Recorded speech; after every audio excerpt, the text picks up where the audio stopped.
السلام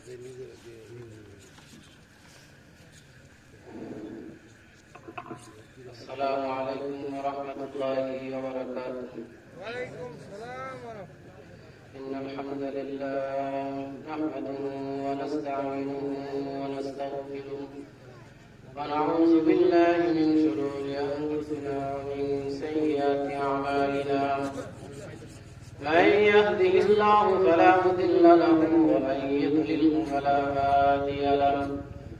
ونشهد أن لا إله إلا الله وحده لا شريك له أرسله بالحق بشيرا ونذيرا وداعيا إلى الله بإذنه وسراجا وقمرا منيرا.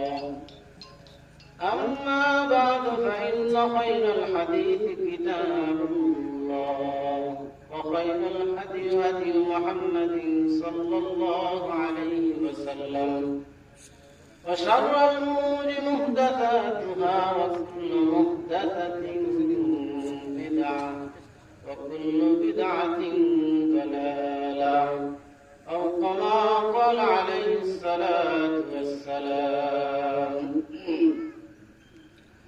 وقرن في بيوتكن ولا تبرجن تبرج الجاهلية الأولى أو كما قال عليه الصلاة والسلام. وعن أبي سعيد الخدري رضي الله تعالى عنه قال قال رسول الله صلى الله عليه وسلم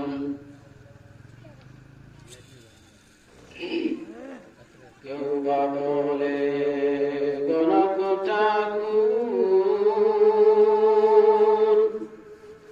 কেউ বা বলে জাদুকর,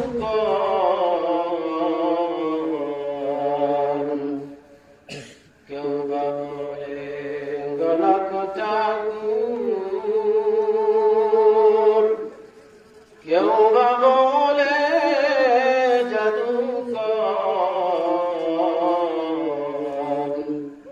আল্লাহ বলে আপনি আমার পয়গম্বর। মৃত্যুকে বরণ করে যারা গে গেল জীবনের জয়গান, দিনের খাতিরে যেন কাতরে সর্বস্ব করেছে গান। কোথা গেল সেই মানব দরদি তৌহিদি সন্তান,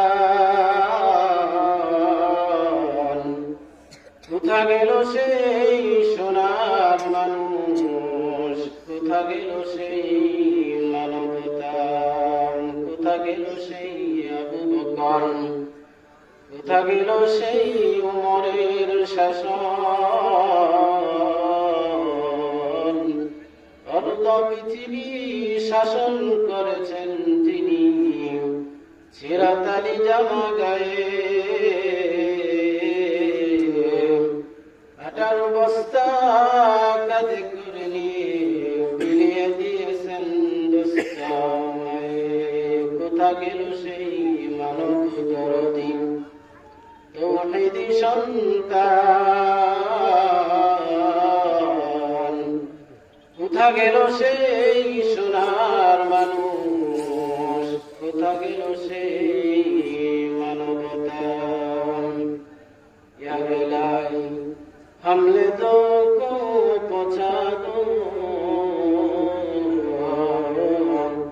উস নবী কি সামনে जिसने शफायत करती है रुजवे हाशर में। या इलाही हमले तो को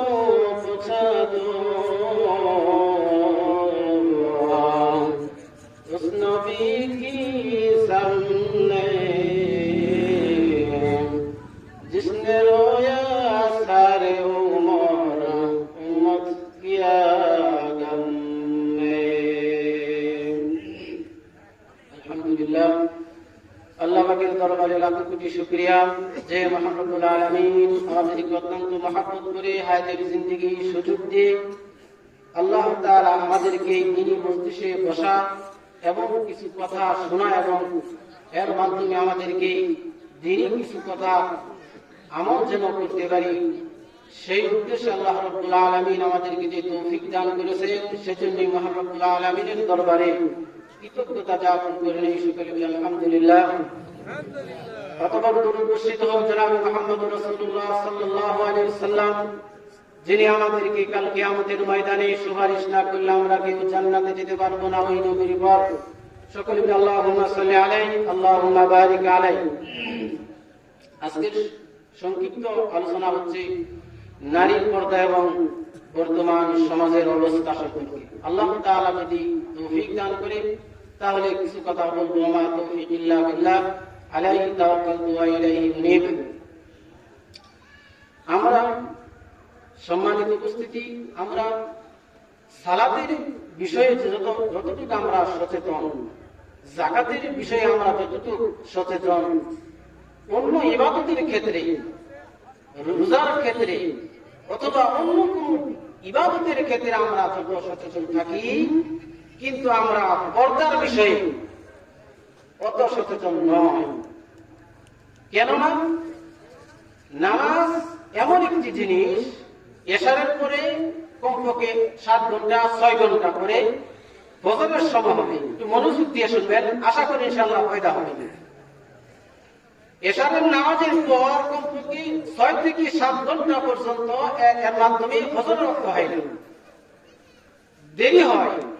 কিছু ঘন্টা অতিক্রম করার পরে ফজরের সালাতের সময় হয়। কিন্তু পর্দা এমন একটি জিনিস, এটা সর্বদাই আমাদেরকে থাকতে হবে। আল্লাহ রাব্বুল আলামিন সূরা আহজাবে বলেন 33 নম্বর আয়াতে, ওয়াকারনা ফি বুয়ুতিকুন্না ওয়ালা তাবাররাজনা তাবাররুজাল জাহিলিয়াতিল উলা। হে মুসলিম নারীরা যারা ঈমান এনেছো, হে মুসলিম নারীরা তোমরা তোমাদের সৌন্দর্যকে প্রকাশ করো না, যেরকম জাহিলি যুগের নারীরা সৌন্দর্যকে প্রকাশ করে বের হয়েছিল। আল্লাহ রাব্বুল আলামিন বললেন, হে মুসলিম নারীরা, হে মুসলিম নারীরা তোমাদের সৌন্দর্যকে প্রকাশ করো না, রাস্তাঘাটে বের হয়ে না, তোমাদের সৌন্দর্যকে দেখাও না, যেরকম ভাবে জাহিলি যুগের নারীরা তার সৌন্দর্যকে প্রকাশ করেছিল। এখন এই যুগে এসে যদি একজন সভাপতির মেয়ে অথবা ইমাম সাহেবের কন্যা তার সৌন্দর্যকে প্রকাশ করে রাস্তাঘাটে সৌন্দর্যকে প্রকাশ করে বেড়ায়, এটা কোন যুগের নারীদের সাথে তুলনা করেছেন আল্লাহ রাব্বুল আলামিন? জাহিলি যুগের নারীদের সাথে তুলনা করেছেন। কিন্তু আমরা আমাদের সৌন্দর্য, আমাদের মা বোনেরা তাদের সৌন্দর্যকে প্রকাশ করাটা এটা আনন্দ পায়।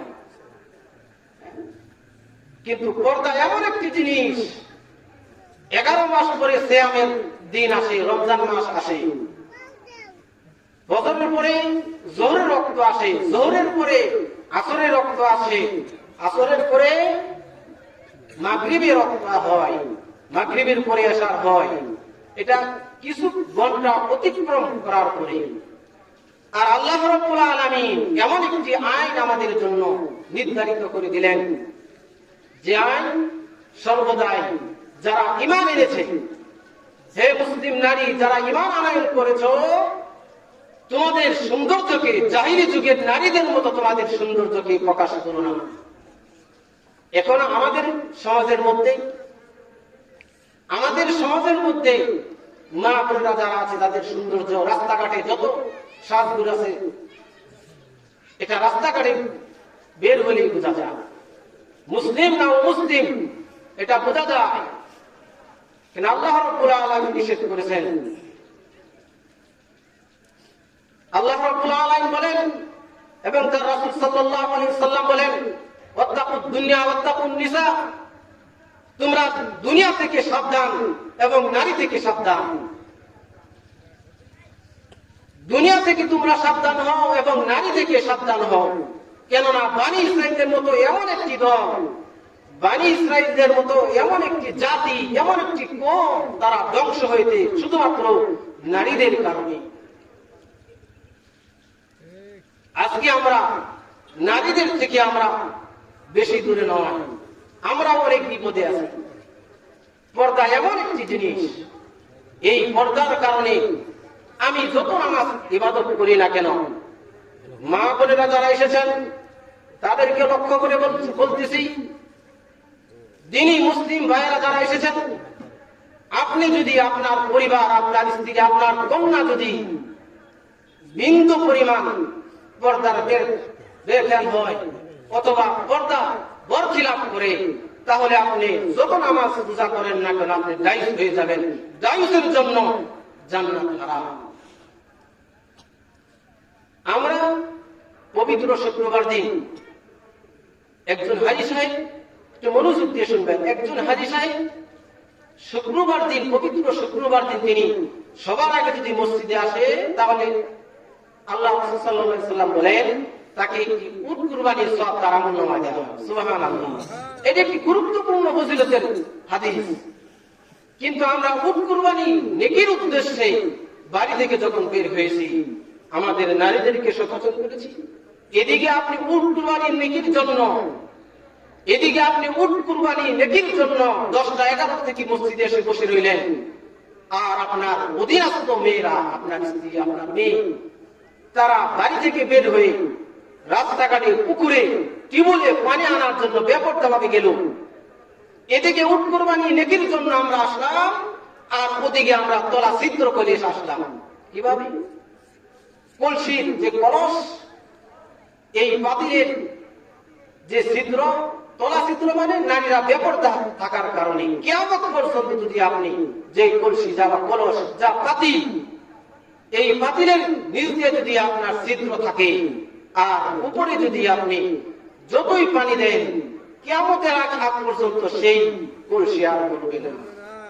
যত আমল করি না কেন আমরা, নারীরা যদি বেপরোয়াই থাকে, মা বোনেরা যদি বেপরোয়াই থাকে, কোন ইবাদত আপনার কাজে আসবে না, আপনি জাহান্নামী হবেন। দায়িত্বের জন্য জান্নাত হারাম।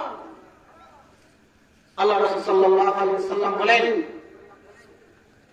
যে, আল্লাহ রাসূল সাল্লাল্লাহু আলাইহি ওয়াসাল্লাম তাকে যখন জান্নাতের দৃশ্য দেখানো হলো, জান্নাতের দৃশ্য যখন দেখানো হলো মেরাজের সময়, তখন তাদেরকে দেখা হলো যে অধিকাংশ মানুষেরা, ফকিরেরা, দরিদ্র যারা, তারা জান্নাতে। অধিকাংশ দরিদ্র, গরিব, ফকির যারা, তাদেরকে দেখানো হলো যারা একেবারে গরিব দরিদ্র, তারা জান্নাতে। এক হাদিস এসেছে, ধনীদের থেকে গরিবরা 500 বছর আগে জান্নাতে চলে যাবে। সুবহানাল্লাহ। আরেক হাদিস এসেছে, ধনী থেকে গরিবেরা 40 বছর আগে জান্নাতে চলে যাবে। তখন আল্লাহ রাসূল সাল্লাল্লাহু আলাইহি ওয়াসাল্লামের সাহাবারা জিজ্ঞাসা করলেন, ইয়া রাসূলুল্লাহ, জান্নাতে আর কাদেরকে দেখলেন? অধিকাংশ গরিব যারা, একেবারে গরিব যারা, তাদেরকে জান্নাতে দেখলেন।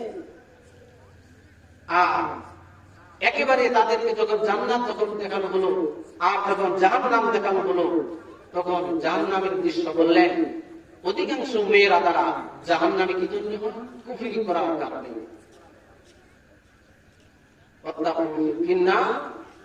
রাসূল সাল্লাল্লাহু আলাইহি ওয়াসাল্লামকে সাহাবারা জিজ্ঞাসা করলো, ওগো আল্লাহর রাসূল, ওগো আল্লাহর হাবিব, তারা কি জন্যই বা তারা জাহান্নামে যাবে? তাদের কুফরি করার কারণে। এক হাদিস এসেছে, রাসূল সাল্লাল্লাহু আলাইহি ওয়াসাল্লাম সূর্য গ্রহণের নামাজ আদায় করতেছিলেন। একটি হাদিসের মধ্যে এসেছে, রাসূল সাল্লাল্লাহু আলাইহি ওয়াসাল্লাম সূর্য গ্রহণের নামাজ আদায় করতেছিলেন। এমন তো অবস্থায় আল্লাহ রাসূল সাল্লাল্লাহু আলাইহি ওয়াসাল্লাম যখন নামাজ অর্ধেক হয়ে গেল, সাহাবারা দেখলেন আল্লাহ রাসূল সাল্লাল্লাহু আলাইহি ওয়াসাল্লাম সামনের দিকে এক হাত এগিয়ে গেলেন নামাজ অবস্থায়। আবার কিছুক্ষণ পর দেখলেন আল্লাহ রাসূল সাল্লাল্লাহু আলাইহি ওয়াসাল্লাম পিছনের দিকে সরে আসলেন। তখন সাহাবারা জিজ্ঞাসা করলেন নামাজ পড়ার শেষে, ওগো আল্লাহর রাসূল, ও আল্লাহর হাবিব, আজকে যে নামাজ আপনি পড়লেন, এরকম ব্যতিক্রম নামাজ আর কোনদিন আমরা দেখি নাই। আল্লাহ রাসূল সাল্লাল্লাহু আলাইহি ওয়াসাল্লাম বললেন যে আজকে যে নামাজ আমি পড়েছি, নামাজের মধ্যে আল্লাহ রাব্বুল আলামিন জান্নাতকে আমার সামনে উপস্থাপন করা হলো। জান্নাত আমার সামনে উপস্থাপন করছে, জান্নাতের যে দৃশ্য নিয়ামতগুলো আমার সামনে, আঙ্গুরের ফলগুলো থুকায় থুকায় ঝুলতেছে। আমি সেই জান্নাতের ফলগুলোকে আগিয়ে ধরার জন্য আমি এগিয়ে গিয়েছিলাম। জান্নাতের ফলগুলো আমি আনার জন্য, ধরার জন্য আমি এগিয়ে গিয়েছিলাম। আর ওই ফল যদি আমি ধরতে পারতাম, আমি খেয়ে আমার যত পৃথিবীতে যত উম্মত আসবে না কেন, তারা খেয়ে শেষ করতে পারবে না। কেন একটা জান্নাতি ফল। সুবহানাল্লাহ। যখন আমি ফলের জন্য সামনে এগিয়ে গেলাম, এই ফলের জান্নাতি ফলের জন্য আল্লাহ রাব্বুল আলামিন জান্নাতকে সরিয়ে দিয়ে আমার সামনে জাহান্নামকে উপস্থাপন করা হলো। জাহান্নাম যখন আমার সামনে উপস্থাপন করলো, আমি পিছনের দিকে সরে আসলাম। সাহাবারা জিজ্ঞাসা করলো, ইয়া আল্লাহ, ইয়া আল্লাহর রাসূল, ইয়া আল্লাহর নবী, জাহান্নামে এমন কি দেখছেন আপনি? তখন বললেন, আমি দেখলাম জাহান্নামের মধ্যে অধিকাংশ নারীদেরকে শাস্তি দেওয়া হচ্ছে। সাহাবারা জিজ্ঞাসা করলো, হে আল্লাহর রাসূল, তাদেরকে কি জন্য শাস্তি দেওয়া হচ্ছে? মা বোনেরা যারা আছেন তারা মনোযোগ দিয়ে শুনুন। আল্লাহ রাসূল সাল্লাল্লাহু আলাইহি ওয়াসাল্লামকে বলা হলো, ও আল্লাহর রাসূল, হে আল্লাহর রাসূল, অধিকাংশ নারীদেরকে কি জন্য তাদেরকে শাস্তি দেওয়া হচ্ছে? সে বলল, আল্লাহ রাসূল সাল্লাল্লাহু আলাইহি ওয়াসাল্লাম বললেন, তারা কুফরি করার কারণে জাহান্নাম তাদেরকে শাস্তি দেওয়া হচ্ছে। সাহাবারা বলল, তারা কি আল্লাহ তাআলার সাথে কুফরি করে? করে না। তারা তো আল্লাহ তাআলার সাথে কুফরি করে না, বরং তারা তাদের স্বামীদের সাথে কুফরি করে। কিভাবে?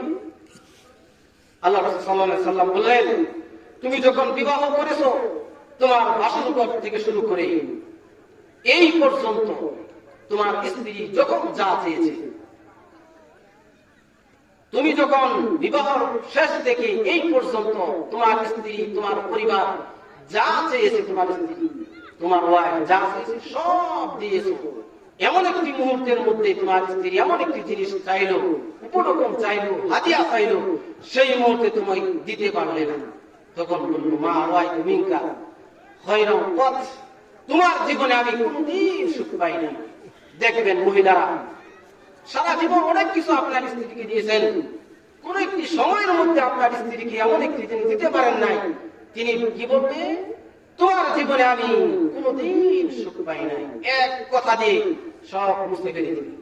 এটাই আল্লাহ রাসূল সাল্লাল্লাহু আলাইহি ওয়াসাল্লাম বললেন, স্বামীদের সাথে কুফরি করার কারণে তারা জাহান্নামে যাবে।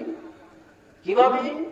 তাদের সৌন্দর্যকে বাইরে প্রকাশ করবে, দু একদিন তারা সাজবে স্বামীর জন্য বাসনঘর, অথবা দু একদিনের জন্য।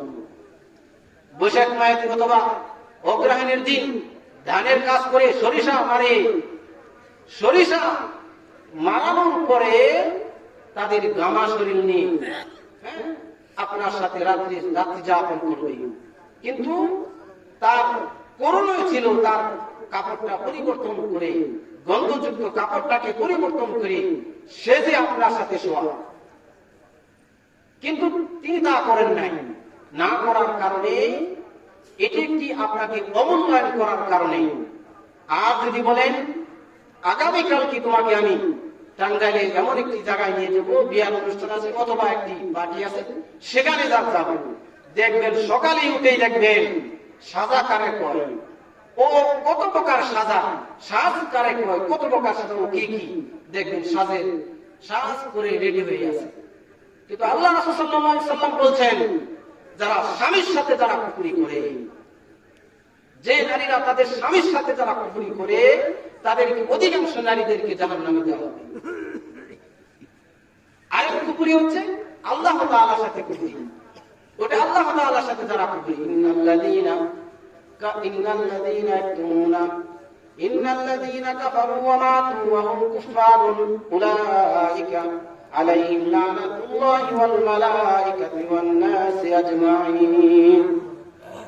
যারা কুফরি করে, কুফরি অবস্থায় মৃত্যুবরণ করে, যারা কুফরি করে এবং কুফরি অবস্থায় মৃত্যুবরণ করে তাদের প্রতি আল্লাহ রাব্বুল আলামিনের ফেরেশতা ও মালাইকাতিহি ওয়ান নাস আজমাইন সমস্ত ফেরেশতা তাদের জন্য লানত করে, সমস্ত মানুষ তাদের জন্য লানত করে। এক কুফরি হচ্ছে আল্লাহ তাআলাকে অস্বীকার করা, এক কুফরি হচ্ছে আল্লাহ তাআলাকে অমান্য করা, ঈমান না থাকা। আরেক কুফরি হচ্ছে স্বামীর সাথে কুফরি করা। যারা স্বামীর সাথে কুফরি করে, যারা স্বামীর সাথে যারা কুফরি করে তাদেরকে অধিকাংশ নারীরা তারা জাহান্নামে যাবে। এই কারণে অধিকাংশ নারীরা এই কারণে তারা কি করবে? জাহান্নামে চলে যাবে। কাজে আমাদের মা বোনরা যারা এসেছেন তাদেরকে সতর্ক হতে হবে। পর্দা আমরা যদি না করি তা আপনি তো জাহান্নামে গেলেন, আপনার স্বামীকে নিয়ে জাহান্নামে চলে গেলেন। এমন তো অবস্থায় যদি পর্দা আমরা করি, কিভাবে পর্দা করি? মনে করেন যে পর্দাগুলো আমরা করি এই পর্দা আসলে পর্দা নয়, এই পর্দা নয়। মনে করেন এলাকার মধ্যে নাতি এবং নাতনি, নারী বলল, এই নাতি তুই মানুষ আসলে, আমি এই পুকুরে গোসল করতেছি, মানুষ আসলে আমাকে বলবি, মানুষ আসলে আমাকে বলবি। মনোযোগ দিয়ে শুনো, পর্দা এরকম পর্দা। আমাদের সমাজের পর্দা কি? নানি বলল নাতিনকে যে মানুষ আসলে তুমি আমাকে বলবে। এলাকার মধ্যে দেখবেন ফেরুল্লাহ আসে, ফেরুল্লাহ এসে যখন ডুলোবাড়ি দেয় অথবা তখন নাতি মনে করছে ফেরুল্লাহ আসতেছে, তখন বলবে নানি মানুষ আসতেছে, মানুষ আসতেছে। তখন নানি গার আঙুলে দেখে ফেরুল্লাহ, তখন নাতিকে ধমক দেয়, করোনা বলছি মানুষ আসতে বলবি। তখন নাতি বলল এটা তো ফেরুল্লাহ, মানুষ না। কিছুক্ষণ পরে আবার আরেকজন আসলো ফেরুল্লাহ, আবার বলতেছে নানি মানুষ আসতেছে, মানুষ মানে সদাই গেছে, বিস্কিট গেছে এরকম। তো কতক্ষণ পরে বললো যে মানুষ আসতেছে, তখন বলে এটা কি মানুষ? তো সদাই ওলা অথবা মজা ওলা। কিছুক্ষণ পরে গ্রামের ইমাম সাহেব মনে করে রাস্তা দেওয়া যাইতেছে, তখন ইমাম সাহেব দেখে যে মহিলা তার কাপড় ছেড়ে দিয়ে গোসল করতেছে, তখন ইমাম সাহেব দিল কাশি দিল। যখন কাশি দিল তখন নাতনি আর বললো না যে এটা তো আমাদের ইমাম সাহেব, আমরা খাওয়াই, আমরা আমাদের এলাকায় সময় থাকে, এই কথা বলে না। হ্যাঁ বলছে, তখন নারী কাপড় গুছাইয়া রাখা। তখন বলে করোনা বলছি মানুষ আসতে করবি। তখন আগের মানুষ ছিল ফেরুল্লাহ, বললাম মানুষ, ওটা মানুষ না। সদাইওয়ালা যখন আসলো ওটা মানুষ না। আমাদের ইমাম সাহেব, আমরা এটা খাওয়াই, আমাদের এলাকা থাকলে তো মানুষ হতে ইমাম সাহেব। পর্দা এভাবে হবে। কিন্তু পর্দা এমন একটি জিনিস সর্বদাই আমাদেরকে থাকতে হয়, কিন্তু আমরা পর্দা ওভাবে করি না। সমাজের অবস্থা হচ্ছে এই, সমাজের নীতিমালা হচ্ছে এই, পর্দা থেকে আমরা বিমুখ হয়ে গিয়েছি। এখন জাহিলি যুগের দিকে আমরা অগ্রসর হচ্ছি। আল্লাহ তাআলা বললেন, হে মুসলিম নারী, তোমাদের সৌন্দর্যকে জাহিলি যুগের নারীদের মতো প্রকাশ করো। বর্তমান আমাদের এই সমাজের অবস্থা হচ্ছে এই।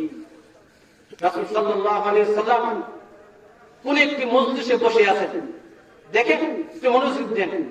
কোন একটি মজলিসে আল্লাহ রাসূল সাল্লাল্লাহু আলাইহি সাল্লাম বসে আছেন, এমন তো অবস্থায় কোন একজন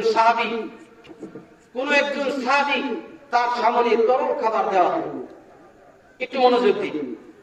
আল্লাহ রাসূল সাল্লাল্লাহু আলাইহি সাল্লামের যে এই সাহাবী আল্লাহ রাসূল সাল্লাল্লাহু আলাইহি সাল্লাম কোন একটি তরল খাবার, দুধ অথবা মধু আল্লাহ রাসূল সাল্লাল্লাহু আলাইহি সাল্লামকে দিলেন পান করার জন্য। কোন একজন সাহাবী আল্লাহ রাসূল সাল্লাল্লাহু আলাইহি সাল্লামকে দিল যেটা পান করেন। আল্লাহ রাসূল সাল্লাল্লাহু আলাইহি সাল্লাম সেটাকে পান করলেন। পান করার পরে তার মনে হলো যে ইসলামের নীতি হচ্ছে ডান দিক দিয়ে শুরু করা। সমাজের অবস্থা একটু বুঝতে পারবেন, ইসলামের নীতি হচ্ছে ডান দিক দিয়ে খাবার শুরু করা। তখন আল্লাহ রাসূল সাল্লাল্লাহু আলাইহি সাল্লাম দেখেন ডান দিকে একজন ছোট বাচ্চা, একেবারে 7-8 বছরের বাচ্চা বসে আছে। ডান দিকে বসে আছে হযরত উমর, হযরত আবু বকর, হযরত আলী, এত বড় বড় মানুষ। দেখেন ইসলামের কাছে রাসূল সাল্লাল্লাহু আলাইহি সাল্লাম জিম্মি, ইসলামের কাছে রাসূল সাল্লাল্লাহু আলাইহি সাল্লাম এত বড় মানুষ, ইসলামের কাছে তিনি জিম্মি। আল্লাহ রাসূল সাল্লাল্লাহু আলাইহি সাল্লাম দুধটা পান করলেন, পান করার পরে তার মনে হলো যে এই খাবারটা বড়দের দিকে শুরু করতে চায়। তখন ডান দিকে বসা আছে ছোট একটি বাচ্চা, তখন ছোট বাচ্চার কাছে অনুমতি নিলেন, আতা লি লিমান উতিয়া শাইআন, তুমি কি আমাকে অনুমতি দিবে? আতা লি, দেখেন আল্লাহ সাল্লাল্লাহু আলাইহি সাল্লামের বাচন ভঙ্গি কি, আতা লি, তুমি কি আমাকে অনুমতি দিবে এই খাবারটুকু আমি বড়দেরকে দিয়ে, আমি বড় শায়েখদেরকে দিয়ে শুরু করতে চাই। এত বড় মানুষ যাকে দিয়ে জান্নাত উদ্বোধন করা হবে, এত বড় মানুষ যাকে দিয়ে জান্নাত উদ্বোধন করা হবে। আল্লাহ রাসূল সাল্লাল্লাহু আলাইহি সাল্লাম, আনাস ইবনে মালিক রাদিয়াল্লাহু আনহু তিনি বলেন, রাসূল সাল্লাল্লাহু আলাইহি সাল্লাম ইরশাদ করেন, কিয়ামতের ময়দানে বিচার কাজ যখন শেষ হয়ে যাবে, আমি জান্নাতের দরজায় গিয়ে আমি প্রথম জান্নাতের দরজার কড়া নাড়াবো, যায় বলবেন ফাত্তাহতি, দরজা খুলে দাও। প্রথম জান্নাতের অধিকারী, প্রথম জান্নাতে যিনি ঢুকবেন তিনি বলবেন ফাত্তাহতি, দরজা খুলে দাও। তখন কাদের বলবেন, মান আনতা, আপনি কে? যে জান্নাত আল্লাহ রাব্বুল আলামিন সৃষ্টি করেছেন, মুহাম্মদ সাল্লাল্লাহু আলাইহি সাল্লাম তিনি কি বলবেন ফাত্তাহতি, দরজা খুলে দাও। জান্নাতের ওপাশ থেকে বলবেন মান আনতা, আপনি কে? তখন আল্লাহ সাল্লাল্লাহু আলাইহি সাল্লাম বলেন, হ্যাঁ ফায়াকুলু মুহাম্মদ, এই কথা বলার সাথে সাথে দরজাকে খুলে দেওয়া হবে। সুবহানাল্লাহ, সুবহানাল্লাহ। ফেরেশতা বলবে, ওগো আল্লাহর রাসূল, আল্লাহ তাআলা জান্নাতকে সৃষ্টি করার পরে আমাকে একটি মাত্র কাজ দিয়েছিল, যে হে ফেরেশতা তোমার কোনো কাজ নেই, তোমার কোনো কাজ নেই, কিন্তু তোমার একটি কাজ, মুহাম্মদ সাল্লাল্লাহু আলাইহি সাল্লামের আগে কোন মানুষ জান্নাতে যেন প্রবেশ না করতে পারে। এত বড় মানুষ, এত বড় মানুষ ছোট একটি বাচ্চার কাছে জিম্মি, ইসলামের কাছে জিম্মি। দেখে তিনি কি বাচ্চা কি দিলেন, আতাতালি লিমান উতিয়া শাইআন, তুমি কি আমাকে অনুমতি দিবে, তুমি কি আমাকে অনুমতি দিবে আমি বড় শায়েখদেরকে দিয়ে এই খাবারটা শুরু করতে চাই। দেখেন এখন আমাদের সমাজে যদি প্রধান অতিথি অথবা চেয়ারম্যান অথবা এমপি অথবা বিশ্বের ডোনাল্ড ট্রাম্প যদি ডান দিকে বসে থাকে অথবা বাম দিকে বসে থাকে,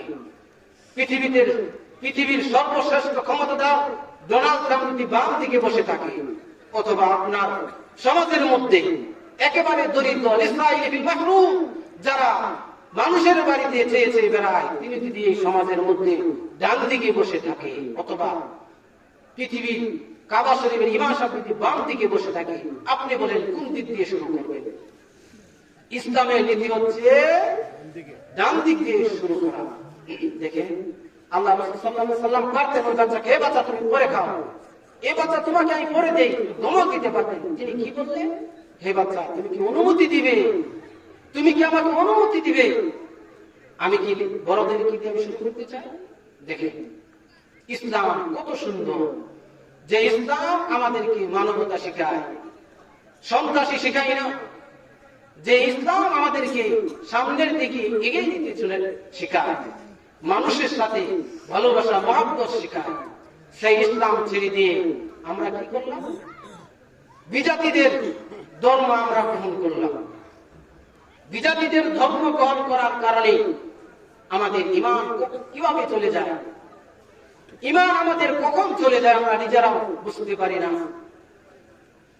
যে জুব্বা গায়ে দিলাম, বড় লম্বা টুপি পরলাম, দাঁড়িয়ে রাখলাম, কিন্তু ভিতরে ঈমান নাই। ঈমান না থাকার কারণে, ঈমানের দুর্বলতার কারণে আমাদের এই অবস্থা। মুসলিম বিশ্বে যে মানুষেরা, মুসলিমেরা যে মার খাচ্ছে, কি জন্য? ঈমানের তাকওয়া নাই। আল্লাহ আমাদের সাহায্য করবেন। ওয়াকানা হাক্কান আলাইনা নাসরুল মুমিনিন, ওরকম ঈমানদার আমরা হতে পারি না। যাতে আমরা আমাদের সব কিছু আছে, কিন্তু আমরা ঈমান না থাকার কারণে কাজী নজরুল বলেন গল্প হিয়াসস ফাউনি করস আইরে ফলের চুরি লক্ষ বছর জল নাই ডুবে রস পাই না তনুরি। গল্প হিয়াসস ফাউনি করস আইরে ফলের চুরি লক্ষ বছর জল নাই ডুবে রস পাই না তনুরি। সারা জীবন আমি জুব্বা গাইদি নামাজ আদায় করলাম, ইমান হারাম। ইমান না নিয়ে আমরা যত ইবাদত করি না কেন গ্রহণযোগ্যতা আসবে না। সারা জিন্দেগি ভর আমাদের ভিতরে ইমান নাই। কবিদেরকে আল্লাহ রাব্বুল আলামিন কত জ্ঞান দান করেছেন, কবিদেরকে আল্লাহ রাব্বুল আলামিন কত জ্ঞান দান করেছেন। কাজী নজরুল বলেন ফল বহিয়াছস ফাউনি করস হাইরে ফলের চুরি লক্ষ বছর জল নাই ডুবে রস পাই না তনুরি। যিনি আপেল বিক্রি করে, যিনি ফল বিক্রি করে, সারাদিন ফল বিক্রি করার পরে কয়েক ফুটা রস ওই ফলের চুরিতে থাকে। দেখেন কবিদেরকে এত জ্ঞান দিলেন। যিনি ফল বিক্রি করে, ফল বিক্রেতা সারাদিন ফল বিক্রি করার পরে কয়েক ফুটা রস ওই ফলের ঝুড়িতে থাকে, আর সারা শত শত বছর সমুদ্রের সৈকতে পাহাড়ের নিচে দেখবেন পাথরগুলো ভিজে আছে পানির নিচে। সেই পাথরগুলো উঠিয়ে আপনি যখন বাড়ি দিবেন ভিতরে দেখবেন সাদা, রস না। কাজী নজরুল বলেন ফল বহিয়াছস ফাউনি করস হাইরে ফলের চুরি লক্ষ বছর জল নাই ডুবে রস পাই না তনুরি। আমরা আমাদের ইমানের দাবিতে যদি হতে পারতাম, বদরের যুদ্ধের অবস্থা জানেন, সময় শেষ, আমাদের বক্তা সাহেব এসে গেছে। কাজে আমরা যেন আমাদের পরিবার আমরা একটু সচেতন হই, আমরা যেন একটু সচেতন হই। যাদের কারণে আপনি বিয়ে করেছেন, আপনার স্ত্রীকে সব দিচ্ছেন, বরং পোশাক সব দিচ্ছেন, কিন্তু বেপরদা যদি চলে, আপনি যত নামাজ পড়েন না কেন, যত আপনি হজ ইবাদত করেন না কেন, আপনার ওয়াইফ যদি পর্দা না করে তাহলে গ্রহণযোগ্যতা আসবে, আপনি জায়েজ হয়ে যাবেন। জায়েজের জন্য জান্নাত হারাম, জাহান্নামে যেতে হবে। বন্ধুগণ, আসুন আমাদের জীবনকে গড়ি, কোরআন এবং হাদিস অনুযায়ী আমাদের জীবন যাপন করি, নিজে মানি এবং অপরদেরকে বুঝদান করি। যা শুনবো আমার ওয়াইফ, আমার স্ত্রী, আমার কন্যাদেরকে শিক্ষা দেব, সেই তৌফিক যেন আল্লাহ রাব্বুল আলামিন আমাদেরকে দান করে দেয়। সকলে আল্লাহুম্মা আমিন। আসসালামু আলাইকুম ওয়া রাহমাতুল্লাহি ওয়া বারাকাতুহু। মাশাআল্লাহ।